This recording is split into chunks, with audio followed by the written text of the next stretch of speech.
বুঝো বৌদ্ধ ধর্ম জ্ঞানের আশ্রয়, সত্যের আশ্রয় তাহলে সুখ কি হয়?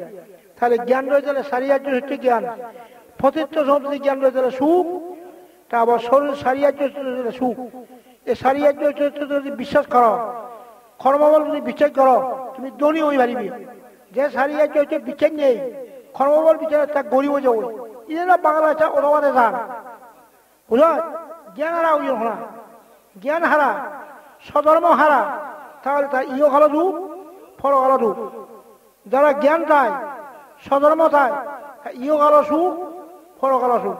মনে রাখিবিয়া, স্বধর্ম হারা, জ্ঞান হারা, তার ইয় হলো দুঃখ, ফল হলো দুঃখ।